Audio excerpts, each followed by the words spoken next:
الأسعار تتحرك ما بين صعود وهبوط، فتتغير ألوان المؤشرات. كل هذا تابعوه في نبض السوق يوميا على راديو مباشر.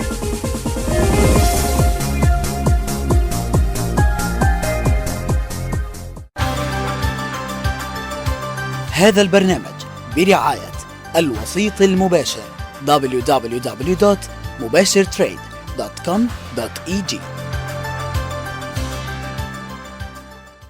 مستمعينا، أهلا بكم في حلقة جديدة من نبض السوق للسوق المصرية. معكم محمود ربيعي، ونتابع في هذه الحلقة تقرير ختام التعاملات بالنسبة للسوق المصرية، ومن بعده الفقرة الحوارية وتحليل الخبراء لأداء السوق في جلسة اليوم. بداية، حيث اختتم المؤشر الرئيسي للبورصة المصرية EGX 30 جلسة اليوم بالمنطقة الحمراء متراجعا ب51% ليخسر 27.77 نقطة ليصل إلى مستوى 5427.97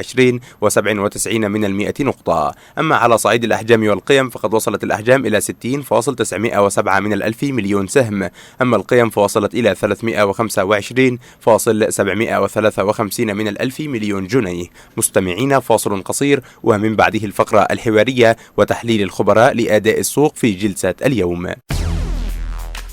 كثير ما تحتار وقليل ما تصل إلى ما تريده بسهولة وأمان.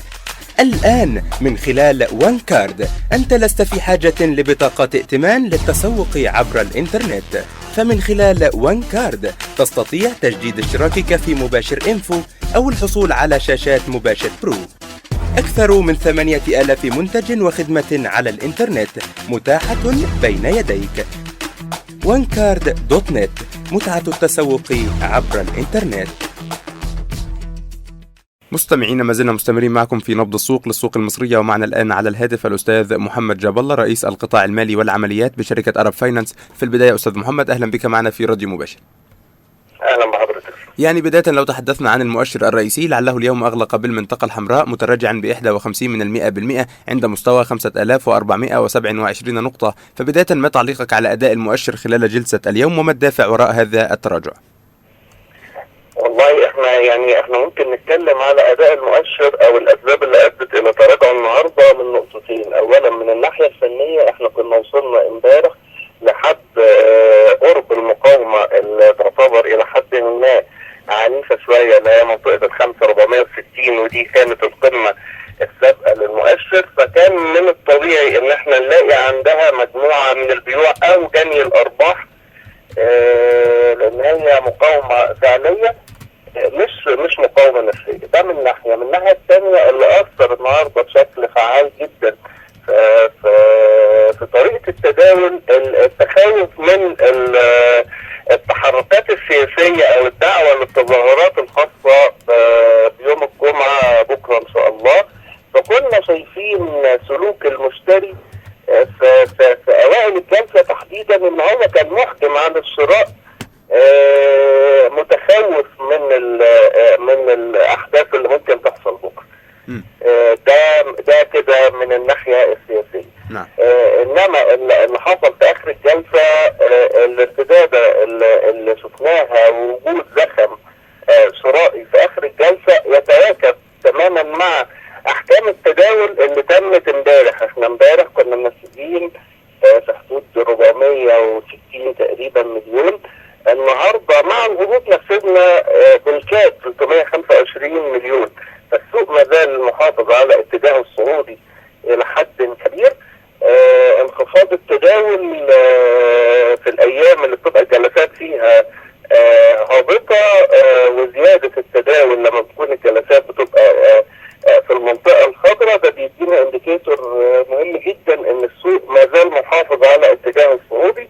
واللي حصل النهارده ده يعني مجرد جني ارباح للمقاومه اللي عند منطقه ال 5460 اللي كنا قربنا منها، بالاضافه يعني الناس برضو مش عايزه تكرر الشكل بتاع زمان، المليونيات وكل جمعه ويعني نعم. الاحداث السياسيه المؤسفه اللي ممكن بتصاحب الموضوع ده الى حد كبير. نعم.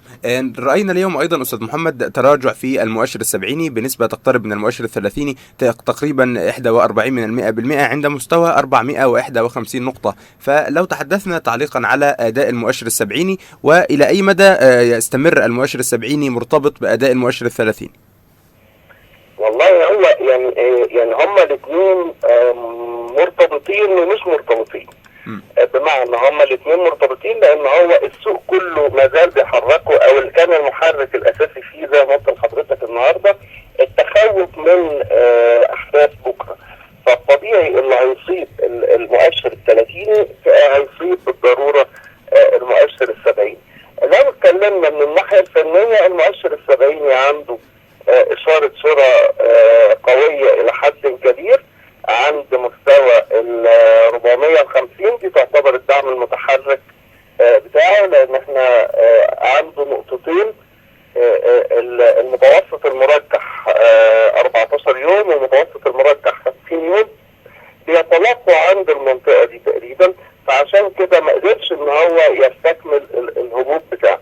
اعتقد ان احنا هنشوف ارتداد سواء بالنسبة للمؤشر الثلاثيني من عند مستوى دعم مهم جدا، يعني اغلب الناس بتسأل عنه، وهو دعم متحرك اللي هو متوسط الاسعار المرجح لمستوى 200 يوم.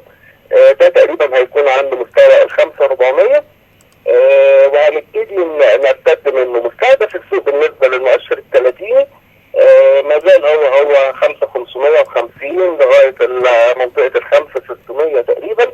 ده نتيجة تكوين شكل مقلوب الرأس والكتفين. أي حاجة بتحصل في السكة نتيجة ظروف سياسية أو بنسميها دمي أرباح. بالنسبة للمؤشر السبعيني عامل نفس الشكل بتاع أخوه الكبير اللي هو المؤشر الثلاثيني، ومستهدفه إن شاء الله هيكون في منطقة ال 480. عنده بس مقاومة عند منطقة ال 460 وبعديها منطقة ال 465 تقريبا، والمستهدف الكلي ليه إن شاء الله يكون مستهدفه 480. نعم. أخيرا أستاذ محمد، لو تحدثنا بشكل محدد على جلسة بداية الأسبوع القادم بعد هذه الدعوات لمليونيات في بعض الميادين، كيف ترى الأداء بالنسبة لكلا المؤشرين الثلاثيني والسبعين؟ زي ما احنا متفقين ان السوق يسبق الاحداث. احنا لو اتكلمنا على جلسة الامس وجلسة النهاردة، احنا امبارح عاملين فوليوم يعتبر الى حد كبير تاريخي ما شفناهوش من فترة، وتسوية الاربع بتكون يوم الاحد اي بعد انتهاء الاحداث.